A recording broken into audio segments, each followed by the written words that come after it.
Hi, everyone. So sorry about that. It seems like we were having technical difficulties where the attendees couldn't hear the audio, but they could see the screen. If you still can't hear the audio, if you could just type in the chat box or raise your hand, that would be great. And Monique, can you hear me okay now? I can hear you just fine. Okay, great.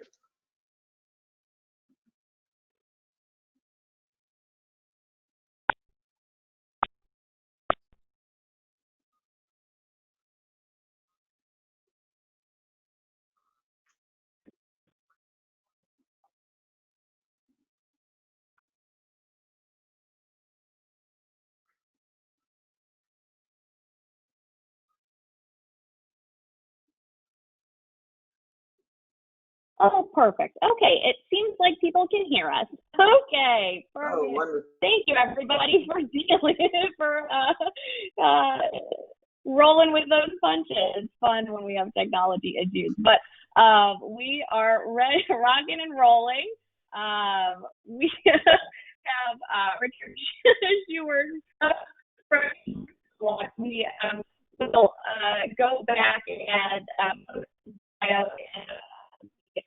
from the so you all can hear his distinguished career and all the work that he has done. But you all saw the roadmap, and he is on the clarity of social determinant related, so we can start right there. Sure, great. Thanks so much.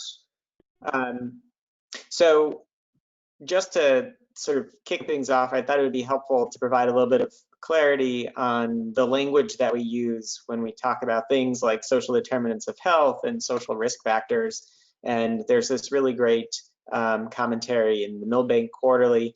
You'll find the link to that at the bottom of the screen. And when you have access to the slide deck, you can also click on that link in the PowerPoint file. So the social determinants of health are really the things that shape our health for better or for worse. So for example, higher income is associated with better health, while lower income is associated with worse health. So social determinants are things that can really go either way.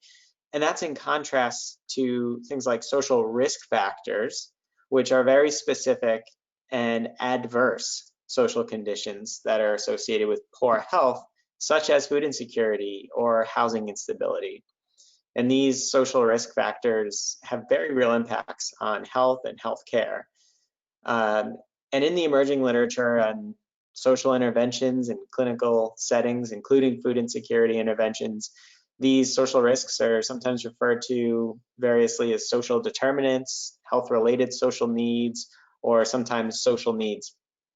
So I just wanted to make that distinction, and then on the next slide, relate to how that ties into data and evaluation. So again, not only is there a difference between social determinants and health related social risks in terms of the individual, but also society. So when we're thinking about data and evaluation, it's important to think about what are we collecting data and conducting evaluations to ascertain. Are we looking at the individual health outcomes related to these social risk factors, or are we interested in looking at some of the more upstream societal outcomes related to the social determinants of health?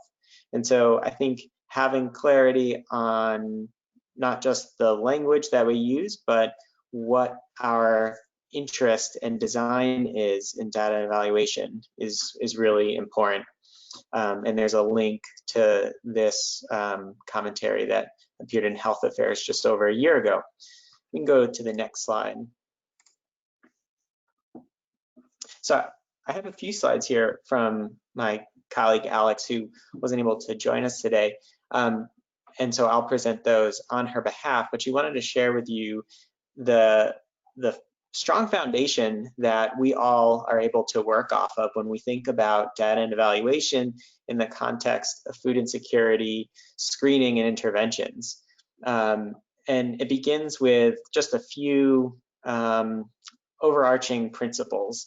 Number one, we know very clearly that food insecurity is associated with some of the most serious health problems in the United States. That's very well established. We also know that household food insecurity is a very strong predictor of higher healthcare utilization and increased healthcare costs. So the link between food insecurity and how it plays out in the context of our healthcare system is also well established. And then number three, the federal nutrition programs that we have at our disposal are key health interventions and supports for families and individuals that are experiencing food insecurity or at risk of food insecurity. We'll move on to the next slide to look into that a little further. So what do we know about the federal nutrition programs, being SNAP and WIC, the National School Lunch and Breakfast programs, CACFP and summer nutrition programs? There is well-established research showing that these programs alleviate poverty, reduce food insecurity prevalence, improve dietary quality, and improve health and well-being in a number of ways. We'll go to the next slide. There's a ton of research on the connection between not just food insecurity and health, but the impact that federal nutrition programs can play on health outcomes. Just a few selected findings here from a number of well-known researchers, including Craig Gunderson and Hilary Hoynes, looking at the impact of school lunches on food insecurity, obesity, and poor health, as well as access to SNAP in utero, so before a child is even born, and the impact on reductions in metabolic syndrome, so overweight, diabetes in adulthood, and for women, increased reports of being in good health. And Children's Health Watch, we've done just over 21 years of research looking at these things as well, and we've published a number of peer-reviewed journal articles sharing our findings, as well as policy briefs, which you can find on our website. Next slide, please. I do want to also share a couple really great evidence reviews from FRAC on the connection between hunger and health. The first one being the role of SNAP in improving health and well-being, and then also the role of the federal child nutrition programs. These are great resources to understand how critically important these programs are in addressing the health-related outcomes of food insecurity. And next slide. And one last resource that I want to share on behalf of FRAC, as well as Think Babies, is a resource on the importance, again, of the federal nutrition programs on infants and toddlers specifically. So we can move to the next slide. Okay, so there is a long history, reams of data showing the connection between food insecurity and health outcomes. We understand that very well. We understand that programs like SNAP and WIC have a really important role to play and effect on reducing food insecurity. So is there a need for data and evaluation? And the short answer, as I'm sure you all are aware of and agree with, is yes. Even though the effects of food insecurity on health is clear, how we intervene aside from and in addition to the federal nutrition programs is not 100% clear. The best practices are still out there to be discovered. You could argue even in just the past 5 years that researchers have really only begun conducting well-designed, rigorous studies linking food insecurity interventions with specific health outcomes. And one of the biggest gaps that we've found is that the effectiveness of how these interventions are impacting health for which patients, by what mechanisms, in what contexts, because there is no single type of patient, no single type of intervention, no single uniform institution, whether it's, there are small rural health clinics, there are large academic urban teaching hospitals. These are all important factors in understanding how this work has an impact. And so there is a huge need for data and evaluation. Next slide. And to further drive home the point, this was a report that came from Deloitte. The link is at the bottom. 3 years ago, I believe that it's just as relevant today, if not more so. And I would imagine that these figures are probably even higher. They found that 88% of hospitals that they conducted this survey with reported screening for social needs, which is very encouraging. That's great.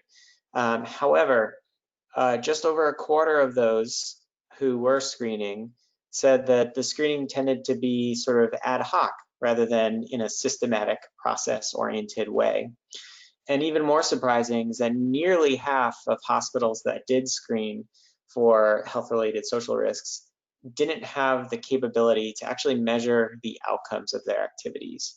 So this is not because of a lack of will or interest. This is really a lack of the infrastructure that's needed to really conduct rigorous data collection and evaluation, which I'll speak to later on.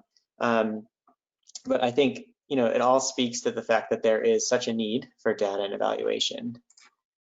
We'll move on to the next slide.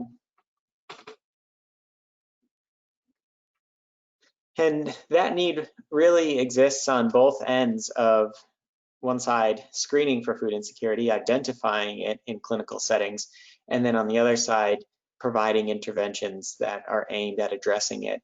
So a really great report that came out from the folks at Siren, based out of UCSF, on identifying food insecurity in healthcare settings, they found some gaps in the current research, questions that still exist around what is the time burden for food insecurity screening? How long does it take? And what is the ideal modality? Is it self-administered in the waiting room using pen and paper, or an iPad or tablet, or a laptop, some sort of electronic device? Or is it better to be administered in person, verbally, by a staff member like a medical assistant or the nurse practitioner or physician, and which member of the team? And then also, which tool? Does it make a difference if you're using a 1-item or a 2-item or some of the longer USDA food security survey modules? So some of these questions have been answered in a handful of studies, but there's really a lot of understanding to be sought and gained still.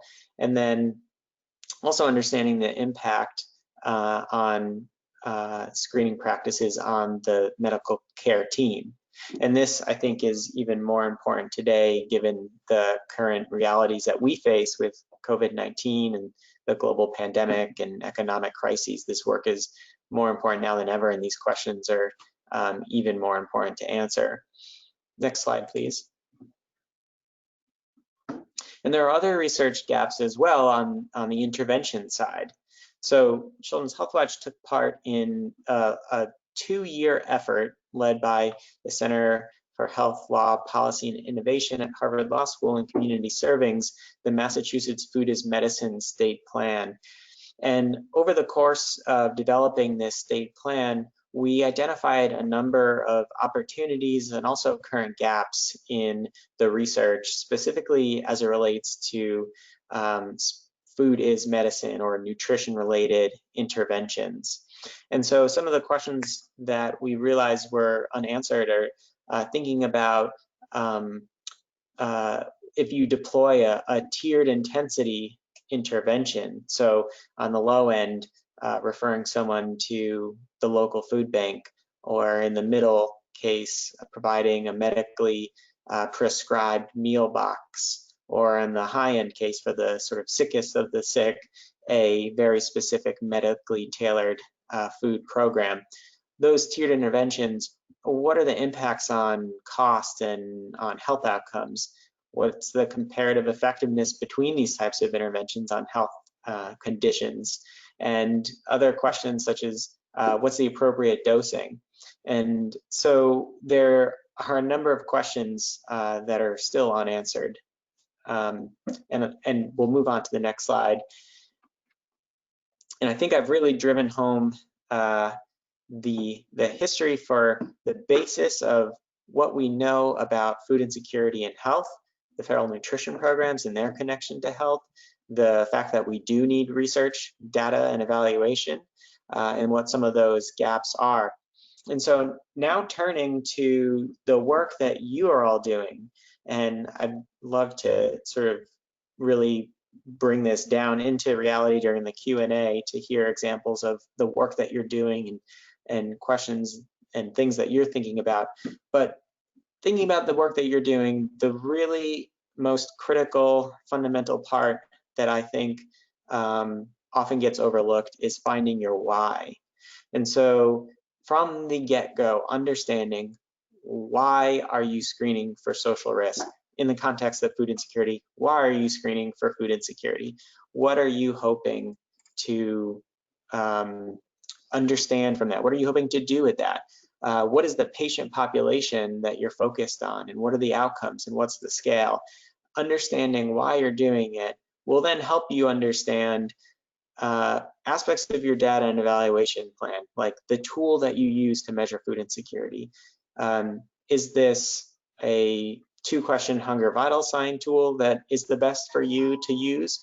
Or is it something more along the lines of the USDA 6 item or 18 item, which will then allow you to really understand food insecurity depth? So someone who's experiencing very low food security or low food security or moderate food security, understanding the full spectrum of food insecurity is something that, for instance, the hunger vital sign is not able to do. It's really just a screening tool, not a sort of diagnosis type tool.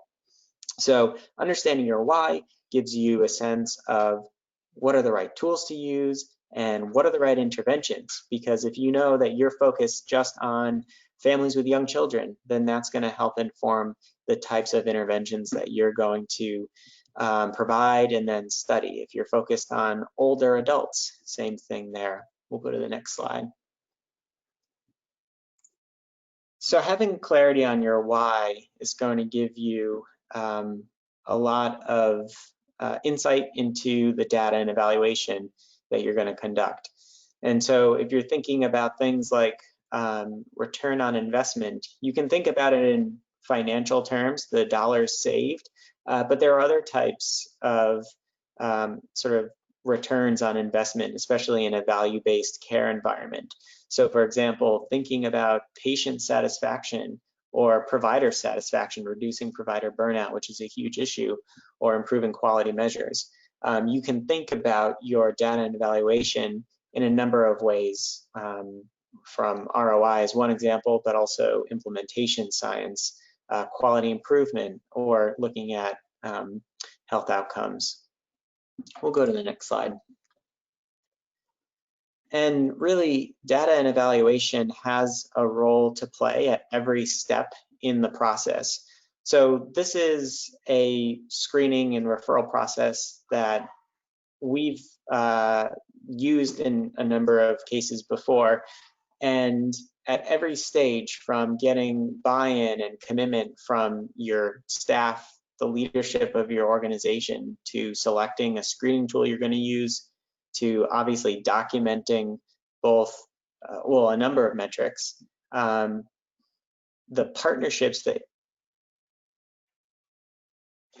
oops, sorry, one second. My screen just sort of flickered on me.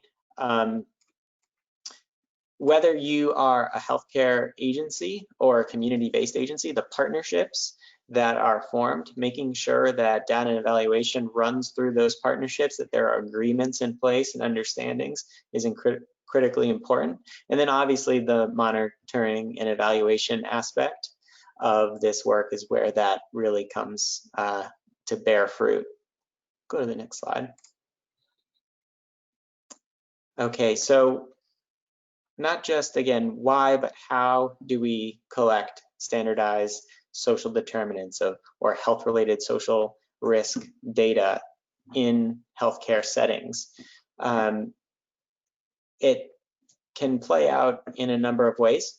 In just individual visits, it has impacts on the health center or the hospital, but then also at the systems level, at the state level and the federal level. Understanding what works for whom is critically important on the ability of the electronic health record to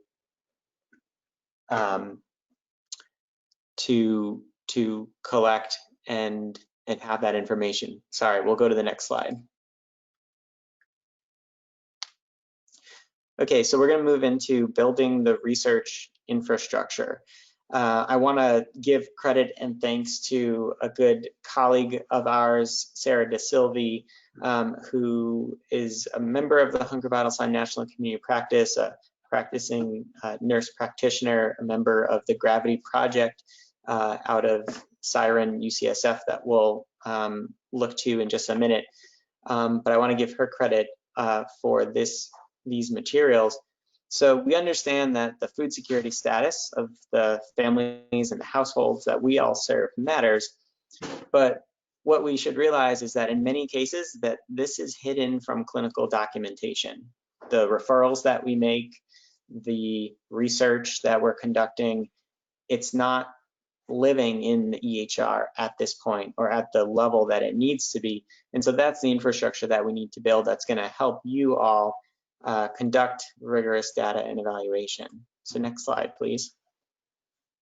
And just some quick background information. So we have lived with electronic health records for a number of years now. And no matter which record system the healthcare institution is using, by regulation, they need to employ common data standards so that we can safely and timely collect this information and share it. So these standards have coding specifically for everything from questionnaires and care plans to social histories and problem lists, encounter diagnoses when you visit your primary care doctor. All of the information is encoded into the EHR, including interventions like the medications that are prescribed, the treatments, the education, the vaccinations, all of this. And obviously, the focus has been on actual, sort of physical and mental health issues. But when we get to social health, and we can go to the next slide, that's where there are some pretty big gaps. So there's an increasing demand to expand this language, this data language and coding language for social needs to catch up with our physical and mental health care that has already been included and has the terminology already established. So how do we expand the data language for caring for patients with social needs, the populations that they live in? How do we document that we're working with both clinical and community partners to address these social needs such as food insecurity? It's going to help us understand the effects of our interventions, the whole purpose of data and evaluation, and the impacts on health outcomes, and moving really up to the systems level, thinking about things in a value-based care model. We'll go to the next slide. And so there are a number of questions that we have to ask in order to build this language and this infrastructure. So what kind of data does the provider need to care for their patients? And what does the hospital need? What do the community-based organizations, in addition to the hospital, need to really study the effects of these interventions? The WIC office, the food bank, what do they need to address the needs of their clients? And then the state for population health needs. We have to understand that there are a lot of questions around the data that's necessary. And most importantly, what are the main principles that we should consider in order to keep patients at the center? Next slide, please. And Sarah again, and myself, and Alex, and Laura Gottlieb from Siren, together we wrote and published this overview on the current state of food insecurity coding in healthcare settings. This is available on the Children's Health website. I forgot to include the link here, but I can add it on, make sure you all have access to it. This brief looks at the current state as well as some of the gaps or the emerging opportunities for food insecurity coding when it comes to screening, assessment, intervention, and billing. We can go to the next slide. So some of the, this unfortunately is a kind of detailed infographic and doesn't really show up as clearly as I would like on the screen. But what we found through all the processes of screening, diagnosing and assessing, intervening, and then even billing, that there were certain sort of coding languages that came into play at certain points in time and certain opportunities. So we built LOINC codes for the hunger vital sign, which are very specific to assessment and have been typically used in lab values in other instances. We expanded CPT coverage for food insecurity screening. CPT codes are related to billing, for instance. We also built SNOMED codes for food insecurity. SNOMED are used in the problem list, so documenting that this patient experiences food insecurity as something that should be recognized and understood as part of their medical history. And we were able to do those things, but we were also, and in some cases more importantly, able to understand what are the gaps. The fact that there is no diagnosis code, no ICD-10 code for food insecurity specifically. The fact that there are needs for additional SNOMED codes and CPT codes as well. So really, it's sort of the comparison I would make is we're looking at things with a flashlight. We haven't yet been able to turn on the light switch and see everything clearly in full view. And so we were able to identify a lot of gaps and a lot of needs, and we can go to the next slide. And that's where we get to the Gravity Project, which again, it's a project led by UCSF, folks at Siren. And what this is doing is it has developed specific use cases or patient stories related to documenting food insecurity as well as protective factors to help define the screening, diagnosis, treatment, and population health activities that are taking place, and the common data elements, the language that I mentioned earlier, that is still needed to address these concerns within these stories.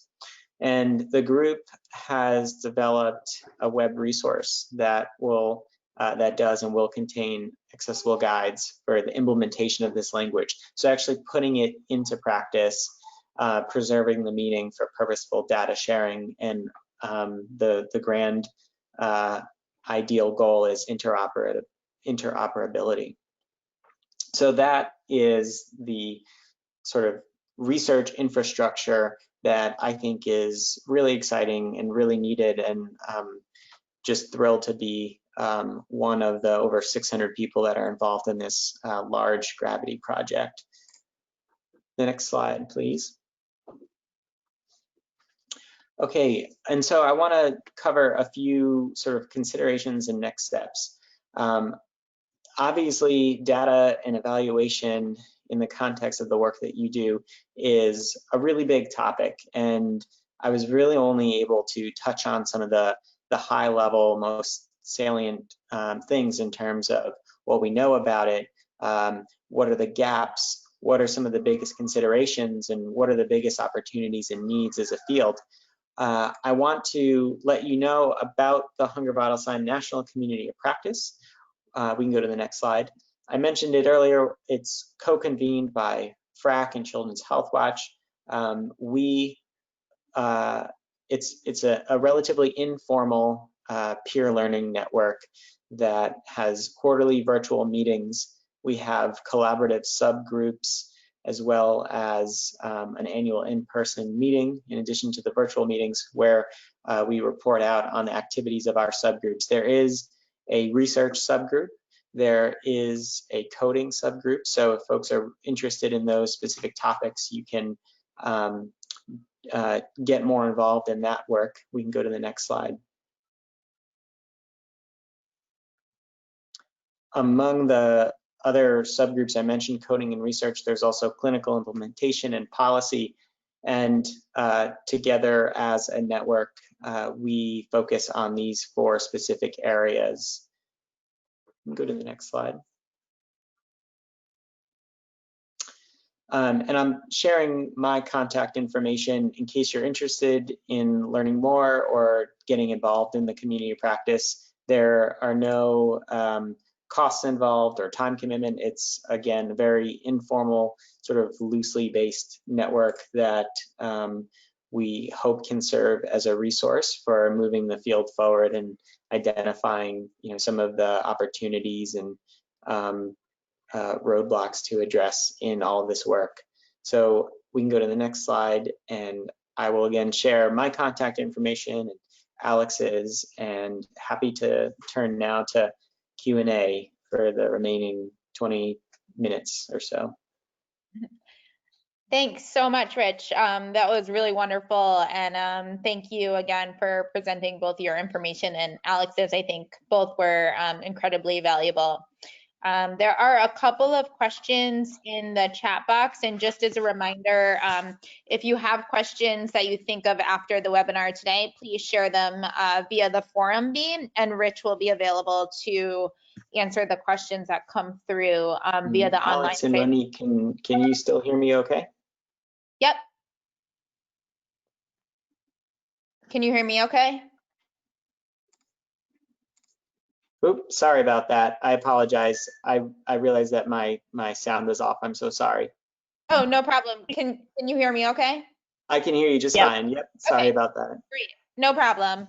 So if it's okay, I'm just gonna shoot a couple of questions towards you that came through the chat box, and if anybody else has questions, please again add them to the GoToWebinar platform, and I will see them populate, and I'll just take them in the order that they come in. So the first question I can actually answer is, will this deck be shared after the webinar? Yes, both the deck and the recording from today's webinar will be shared via the Forum B site within the next week or so. So as you get a follow-up from Root Cause via email, there will also be a note in there that the link has been posted. Okay, Rich, there are a couple of questions specific to COVID and social distancing. The first one is says the following: please comment on the steps to reduce the need for in-person visits. Even online applications require internet access. In Texas, you can't apply using your phone. This is a problem in the low-touch COVID era with social distancing. I didn't know if you had any comments about that.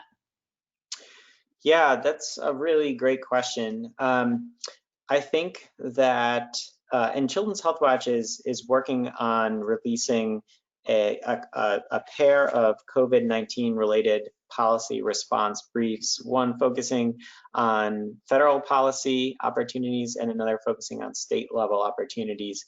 And obviously they come as a pair because both the federal government and state and local governments work in concert with one another. And I think I think the issue of connectivity, both in terms of mobile phones and broadband, is a huge issue, because without that, a lot of the solutions or tools that we have are not going to be effective. So I think that's kind of one point. Another is states do have pretty good amount of flexibility right now in how they administer their public assistance programs like SNAP and WIC. There are waivers available to not have in-person applications be required, that these things can be done over the phone and remotely. So, state offices that administer SNAP and WIC and other programs, if they aren't already, should certainly be taking advantage of that. I think other considerations in terms of social distancing, I mean, even identifying these needs in patients, if you were originally doing this in person, you know, thinking about utilizing either your health information portal to ask questions before visits, or telehealth. That's another option that states and hospitals have, is to access resources to increase their telehealth capacity. I think that's another good consideration to think about for screening purposes. And there are a number of online resource referral platforms out there that a number of healthcare agencies, institutions are already using. You know, those are not a perfect solution by any means, but do offer a little bit more of a remote window into providing some sort of referral assistance. Super. Thanks, Rich. The next two questions are related, and so I think you've answered them to some extent, but I'll read them because you may have a different perspective. During COVID, are there best practices that health systems or health plans are implementing to serve individuals in need right now? And then related, there's a question whether anyone is using United Way as a screening tool for food insecurity. Yeah, those are really great questions.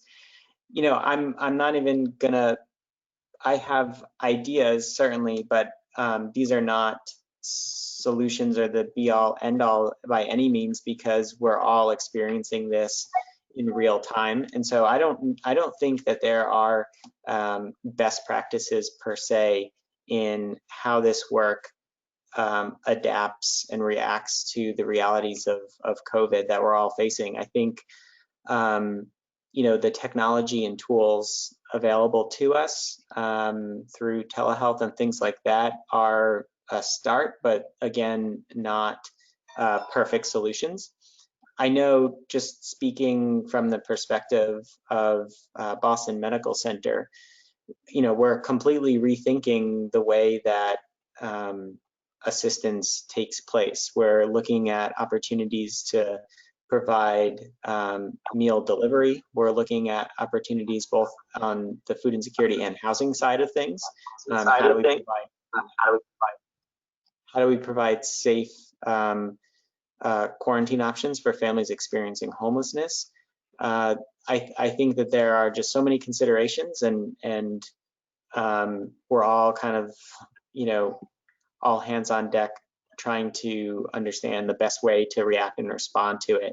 And even though it's difficult in many cases to actually conduct research, especially in-person research during these times, to the extent that information data can be collected so that when we do, you know, move beyond the initial shock of this, that we have insight into what worked for whom, what worked well, what were the challenges. Super, thanks. Okay, the next question. Have you been able to involve insurers in this work since reimbursement is necessary to perform assessment and response? Yes, actually. I want to give a huge shout out to Blue Cross Blue Shield and Blue Cross Blue Shield of Vermont, because they were the ones that really took the helm on advancing the use of the CPT billing codes for food insecurity. So in the context of Vermont, Blue Cross Blue Shield had a history of accepting and reimbursing those codes, which are generally used for, you know, health-related needs assessments. And to include food security under that umbrella was not a huge lift for them, and they were really one of the first states to have a health plan reimburse for food insecurity screening. And it's important for health insurance plans to do that, because if ACOs or state Medicaid agencies are doing it, you want to make sure that the private insurers are doing it as well. So you're not screening someone for food insecurity, putting in a claim for it, having it be denied, and having the patient be responsible for, you know, the cost of screening, which isn't a ton of money, but certainly isn't something that you want to have happen. So I think the private insurers, some have been really receptive to this. I think they're on board. It's just a matter of educating and you know, sharing information. I don't think it's an issue necessarily of buy-in per se. And then where we've seen, you know, the most action is around value-based care. So in Massachusetts, the move to an ACO model was really instrumental in taking some of the islands of success and making them not the outliers, but the mainstream. This has also happened in Oregon and North Carolina and New York and other states as well. So I think there's a lot of engagement from payers, you know, the public Medicaid agencies as well. Super, thanks. I'm just going to read a comment here about an area that started piloting the Hunger Vital Sign. And she says, thank you. We just started piloting the Hunger Vital Sign screening tool in one of our clinics. The initial response and results have been great, and we are able to integrate into Epic, which has been outstanding. Looking forward to the potential of scaling this to our entire health system. So I just wanted to read that to you. Okay, Rich, you win the award for the most questions. This is great. Lots of interest. I'm just going to keep going. Once the food insecurity screen is positive, who does the intervention in health systems who are successfully screening? Can you read that one more time? Sorry. Yep, no problem. Once the food insecurity screen is positive, who does the intervention in health systems who are successfully screening? Yeah. So once someone screens positive, what are the who are the health systems that are? I'm sorry. Yeah, sort of. Oh, go ahead. Oh, I was just gonna say, I think the person is asking what happens to the patient once they screen positive. What are health systems doing? Are they connecting them to resources? Do they have resources in-house? Okay, yep, okay, that makes sense. Sorry for my confusion. I mean, you know, there is not a whole lot of uniformity out there. There's, you know, if you've seen this happen in one setting, you've seen it happen in one setting. There are some commonalities and some relatively well-trodden paths. I think the way that we like to conceptualize a response when someone screens positive is in a tiered way. So, and this can be based on a number of things. It can be based on that patient's sort of medical needs. It can be based on the severity of their food security. If you're using something like the USDA 6 item, for instance, you can sort of essentially triage a patient into different interventions that you have available. And those who would be sort of low risk would maybe receive a referral to an on-site food pantry at the clinic or hospital, or if you have a strong relationship with a local food pantry, a referral to that food pantry, and ideally have that food bank or that food pantry reach out to the patient, reducing the burden and onus on the patient to make that connection. That might be one option. A more intensive response could be a medically prescribed meal plan. So if the institution has the ability to provide meals through pre-portioned disease-specific meal packages, or a community agency, better yet, that has a program that does that, then that would be another option. The whole food as medicine movement, medically tailored meals, is another option for very medically vulnerable, very sick patients. We're talking about end-stage renal disease, AIDS, cancer, conditions such as that have very specific dietary needs. And if these are patients that can't procure food, shop for themselves necessarily, let alone if they don't have the resources to do that, that's another option. So it could really vary in many ways. There is some research out there that shows that, saying, hey, there's a food bank at this address, or here's the phone number, good luck, doesn't really cut it or have a high success rate in terms of resource connection. And so I would say the more supportive and intensive that your intervention can be, the better, understanding that there's certainly considerations in terms of the cost and funding, which is always a concern. Thanks, Rich. I'll see if we can get through two last questions. The first one being, how can we advocate for funding to support evaluation as part of projects with limited budgets, or what are low-cost strategies for high-quality evaluation? Yeah, those are two very good questions. I think one example I'll give for the first question is, how can we advocate for more resources for research and evaluation?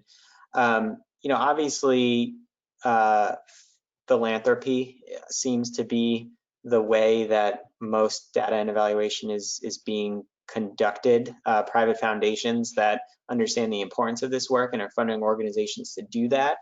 To a lesser extent, there is public funding. There's the CMS Accountable Health Communities model, which is underway.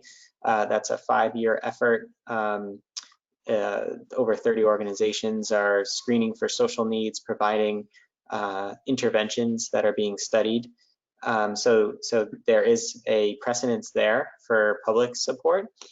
But speaking specifically to the Massachusetts Food as Medicine State Plan, not only did we identify research gaps, but an outcome of that state plan was to establish a research task force that Children's Health Watch is a part of, where we were bringing together both community-based organizations and healthcare organizations and funders and folks from state government together on a quarterly basis to try and understand how we can really build up the research capacity in our state to understand what works. And one of the ways we've done that is actually to file a bill in the state legislature. We've got two really strong champions in the Massachusetts State House and Senate who have filed a bill to fund a food as medicine research pilot. So looking at different approaches to addressing food insecurity needs through food and nutrition responses, and understanding and having a big research and evaluation component to that to understand what works. So that's one example of what groups could do. And then what was the second part of the question? I'm sorry. I think you've kind of addressed it. I'll move on to this last question just for sake of time. And if we don't capture it all, we can reconvene via Forum B, of course. Are there additional organizations that have shown promising results in screening, referral, and increased access to healthy foods? Specifically, are you aware of organizations that have focused on people with cancer? Yeah, when I think about specifically organizations focused on people with cancer, I know Community Servings in my backyard in Massachusetts, who have provided medically tailored meals to cancer patients. They have seen some really interesting results.